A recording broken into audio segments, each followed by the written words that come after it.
All right, we are live.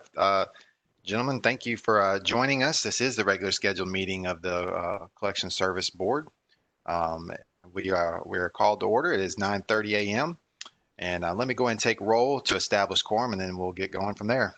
Josh Holden, Present. Greg Swirsky, Present. Jason Hill, Present. Chip Hillman. Present. All right, we do have quorum. Let me read the statement of necessity in the record. Anytime we do a remote meeting, whether that be calling, WebEx, whatever, if we're not in person, and then we have to read a statement of necessity and file that with the Secretary of State's office as well. Once I read the statement of necessity, if you agree to it, we'll go ahead and do a roll call vote on that. Also, keep in mind that all of our votes will be roll call vote since we can't since we're not in person.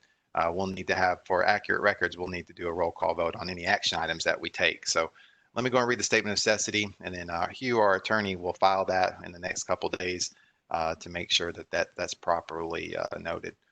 According to TCA 844-108B2, if a physical quorum is not present at the location of a meeting of a governing body, the governing body must file such determination of necessity, including the recitation of the facts and circumstances on which it was based, with the Office of Secretary of State no later than 2 working days after the meeting.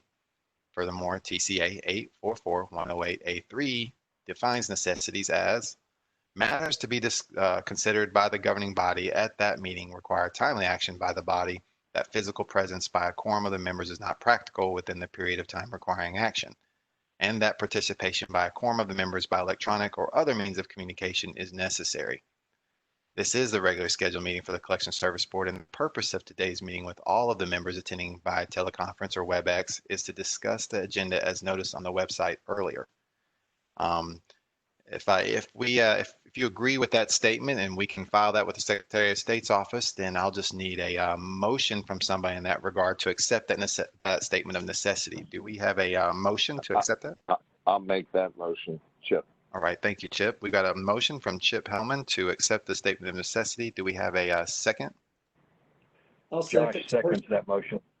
All right, Josh Holden, second that motion so we got a motion from Chip Hellman, a second from Josh Holden, and then for roll call vote to accept that, Josh Holden, Aye. Greg Swirsky, Aye. Jason Hill, Aye. Chip Hellman. Aye. All right, we'll get that filed. Then thank you very much, gentlemen. Now for the agenda.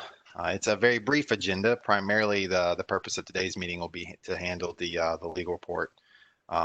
And then, of course, if there's any new business, and of course, we can address that at that time as well. Do we have any edits to the agenda? If not, then I'll entertain a motion to accept the agenda as printed. Do we have such a motion? So moved. Josh moves. All right. I'll second. All right. We got a motion from Josh Holden. Do we have the second? Was that from Chip Hellman? Yeah. All right. We got a second from Chip Hellman. For a roll call vote, Josh Holden, Aye. Greg Swirsky, Aye. Jason Hill, Aye. and Chip Hellman. Aye. All right, great. All right, thank you very much. One thing I'd like to do, and I was remiss, I should have opened it up with this from the beginning and the outset, but we do have 2 new members, so I'd like to pause for just a moment before we get into our business and quickly introduce them and give them the opportunity, if they'd like to say anything as well, to do that. Greg Swirsky, he's been in the industry for quite some time. He is coming to us and was just recently appointed. And then Jason Hill. Greg, if you'd like to give any sort of your background or make a statement, you're free to do that. And if not, that's okay too. Sure. I'm Greg Swirsky in Knoxville, Tennessee. I'm with Wakefield and Associates. Been in the business since 1976, probably as long or longer than Chip Hellman. But just a pleasure to be on the board, and look forward to working with you guys. Look forward to doing the right thing. Great, thank you, and we're glad to have you too. And our public member, Jason Hill, is there anything that you'd like to say to the board or add? I'd just like to say thank you for allowing me to be part of the board, and I hope I'll do my part. Well, I'm sure you will. All of you come highly recommended, and of course, went through that whole vetting process. So we have no doubt that each of you will make a contribution. So then we'll be pleased, and we're pleased to have you on the board. So thank you for your participation. Thank All you. right. Yeah. So we'll move on then to the May minutes. I trust you had an opportunity to look over that. Any edits, comments, or anything in that regard? Okay. Unless there are, if I will entertain a motion to accept the May minutes. Do we have such a motion? I move to approve the minutes, Chip. Chip Hellman gives us a motion to approve. Do we have a second? Swirsky? Josh will second that. All right. Josh Holden seconds then. We got a motion from Chip Hellman, a second from Josh Holden.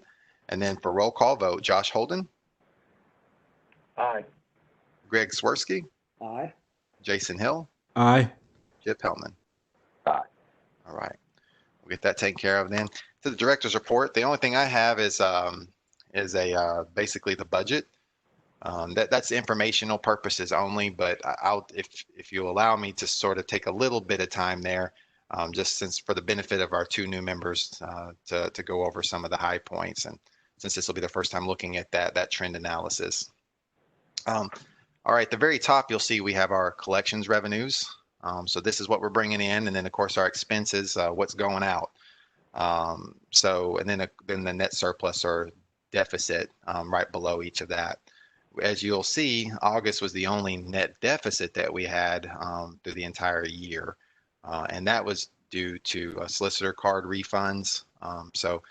We had some companies request too many solicitor cards, and then once we reallocated for that month and for those refunds, that resulted in a deficit there. You'll see that the revenues for August 19th were way down compared to the others.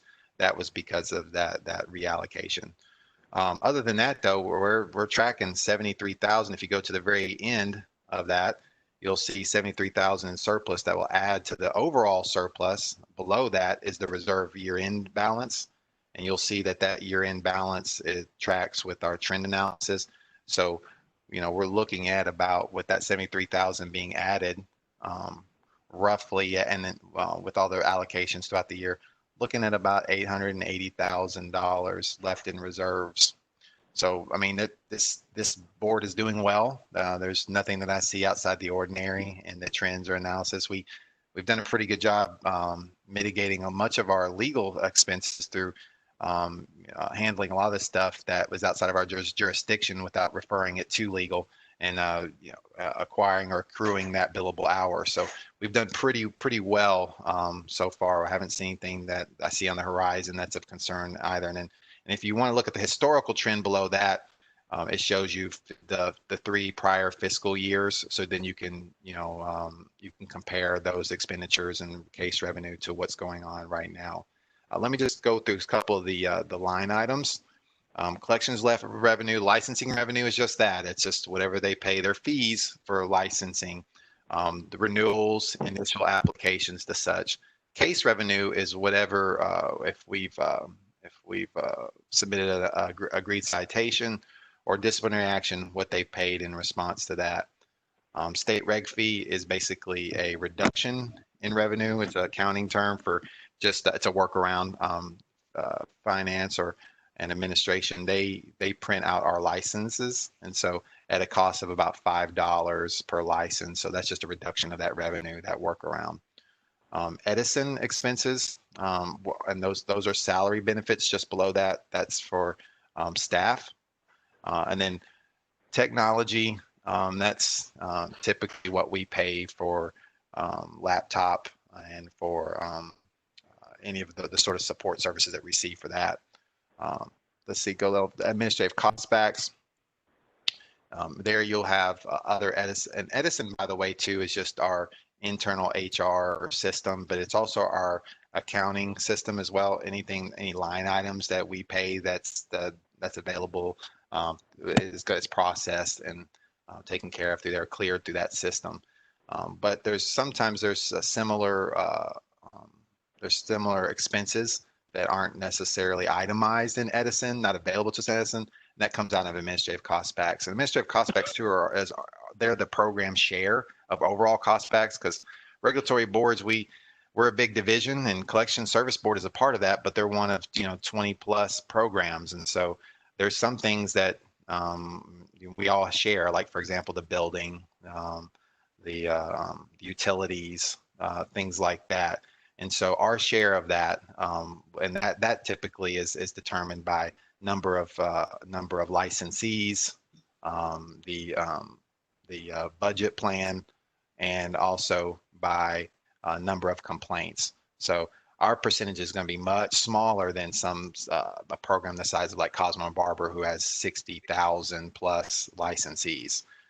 But nonetheless, that's where that comes out of. If you look at legal cost backs, that's to handle the legal report. That's for Hugh and his team when they're working these complaints, or if there are any billable hours that they use to advise us or to provide counsel. And when we reach out to them, research, things like that.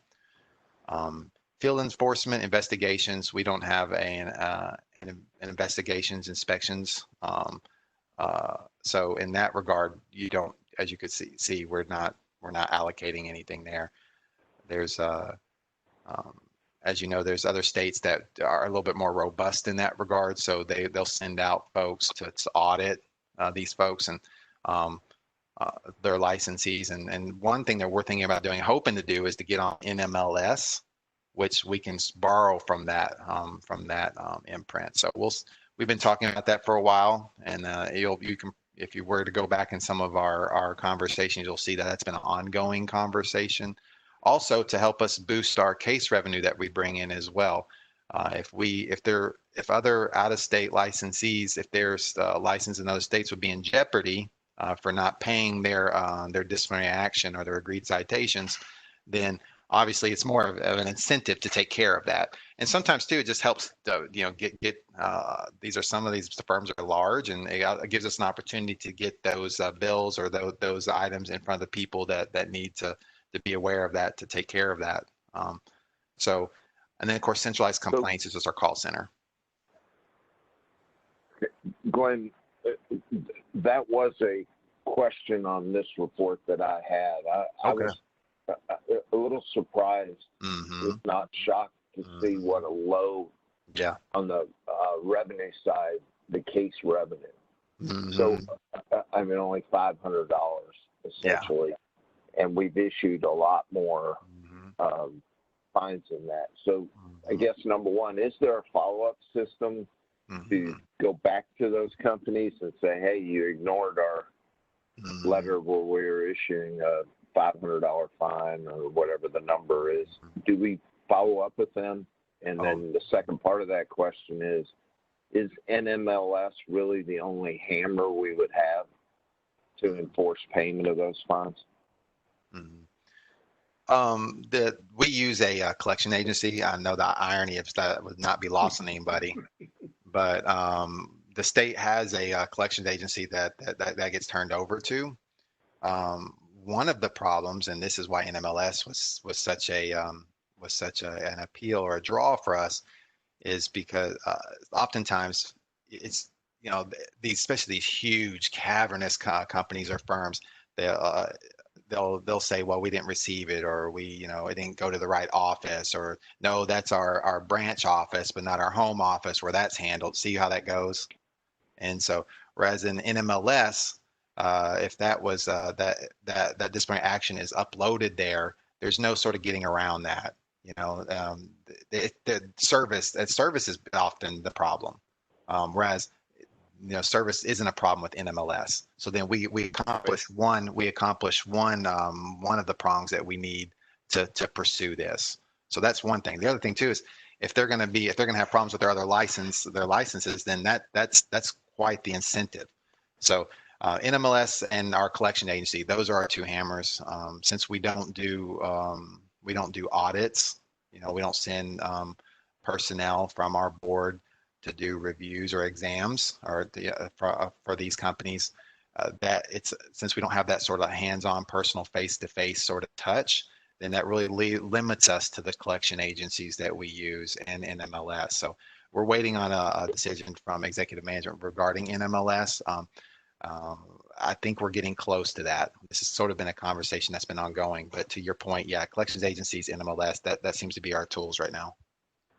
But Glenn, when it's time for renewal, let's take, company ABC, could be anybody, and they owe $1,000 fine. When it comes time to renew their license, do we have something in our system that would say, hey, we're going to deny this license because you still have an outstanding $1,000 fine you haven't paid?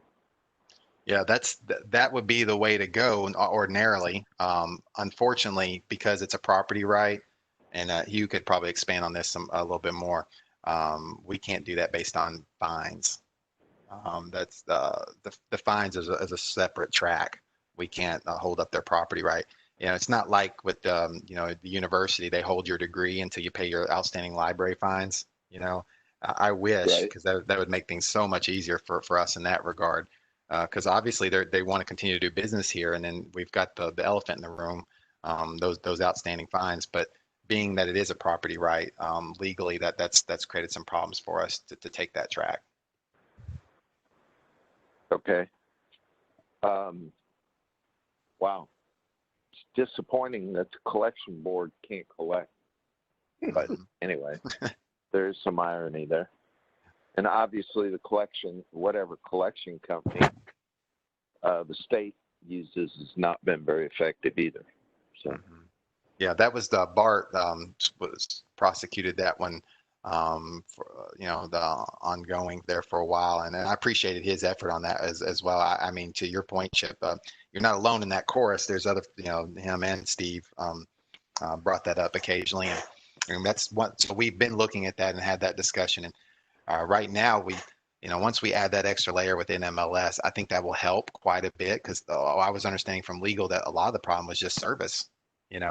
Right. It's just getting lost in in the process. I mean, we'd send it to the address on file or whatever, but then a clerk or the secretary up front or the branch office, it gets redirected. Who knows where it goes, But that was always difficult. But in MLS, that takes care of that problem. So we're trying to use the tools we do have in front of us, and I'm hoping soon that once we get an answer from MLS, if we can move forward with that, then we can see where we're at after that and see if this doesn't if we get some little bit more uptick here. Yeah. Okay. Thanks. Sure. Thanks. Yeah. No, good point. Thanks for bringing that up, Chip. All right. Any other questions from our membership there on the budget? This isn't an action item, nothing we have to vote on, just something I bring to you each meeting so you know where we're at and what's going on. Very informative. Thanks. Yes, sir. You're welcome. And of course, if you have any questions later, administrative sort of questions that don't pertain to the board, but just clarifiers, you're free to contact me direct as well. But all right, moving on to the legal report. Hugh. Hi everyone. Yeah, this is Hugh. You should have the legal report there in front of you, and Glenn, should I read the complaint numbers into the record or? Yes, sir. That'd be great. Sounds good. So let me read the complaint numbers into the record, and then I will follow up with any questions or discussion you'd like to have. Number 1, 2020-01-8611. Number 2, 2020-03-0481. Number 3, 2020-03-1791. Number 4, 2020-03-2211. Number 5, 2020-03-3481. Number 6, 2020-03-4741. Number 7, 2020-03-7541. Number 8, 2020-03-3811. Number 9, 2020-04-0521. Number 10, 2020-045441. Number 11, 2020-049681. And we have one case to be represented, and that is number 12, and that's 2019-017171. Which looks like all of them, total of 12. And just for the board, just let you know, Hugh's pulling kind of double duty lately. Dennis Gregory, who began the report, And as some of you, Josh and Chip, you remember him. He's on deployment. He's in Q8 right now. So Oh, really? yeah, Okay. so he'll be gone for a little while. But Hughes, obviously more than formidable, can handle that. So he's got broad shoulders. So and it's a good thing because he'll be probably delivering your report now for a while. Okay. Yeah, I think Glenn is going to be gone for a good bit, but we appreciate his service. Mm-hmm. All right, well, I'd just start with one then. Do you have any questions? That's typically what we do. Yeah, I was going to say, can we just pause for a minute and let us, if we haven't read them already, but just, I want to take a look here. I mean, I glanced the other day when we sent this out, but sure. Can we just pause for a minute and give everyone a chance to kind of look through them? Sure, no problem. And just typically what we do is just whatever ones that jump out at you have particular questions about, then Hugh will handle those, and then we'll and then after that go through the report one by one.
Pretty benign, isn't it, compared to some of the other reports we've had, just in terms of egregiousness and recommendations. It is. So sorry if I've held up the group, but I just wanted to make sure, and then I wanted to reread 12. But I'm okay with it. I don't really have any questions, I guess, is what I'm saying. This is Chip again. Jim, this is Josh. I don't see anything in there that gives me any heartburn at all. As Chip said, it's kind of a vanilla legal report. Nothing juicy in this one, and so unless anybody else has questions or issues, I'd make a motion to approve the legal report. Okay. Great. If then Hugh, can you just read the recommendations then, and then we'll accept Josh Holden's motion, and then we'll continue with that action. Can I ask though before we? I'm totally in favor of that, but Jason and Greg, do you guys need some more time to kind of read through it, or I don't want to push them? This is Greg. It's pretty straightforward. The only one that even I took a second glance at is the number 6, the collecting on time barred debt, and it looks fine to me. But I think in the future there are going to be some new laws enacted in collection of time barred debt. But as of right now, I see no problem at all with it. Yeah, and I see no problem as well because I reviewed it the other day. So, yeah. Okay. Great. Sorry, go ahead with. Okay. Oh, great. Thank you, guys. Appreciate all your comments. Well, then, Hugh, if you want to read the recommendations, and then we'll entertain the motions. Absolutely. As I understand it, this is a fairly vanilla legal report. I think that was a good way to describe it. All of the recommendations are closure, and that includes the represent, which is the sort of the issue that Chip was just sort of talking about earlier, and that's the fact that we had a consent. This is number 12 I'm speaking to, and 2019-01-717-1, and we sent a consent order. We have not been able to, provide service on this particular respondent, and that poses strong issues going forward with litigation. So the only thing different from that one is the new recommendation is to close and flag as insufficient information to go forward with litigation. And it does, the close and flag recommendation does offer some help. So whenever this licensee respondent is up for renewal, it does give us an opportunity to bring this issue up at that time.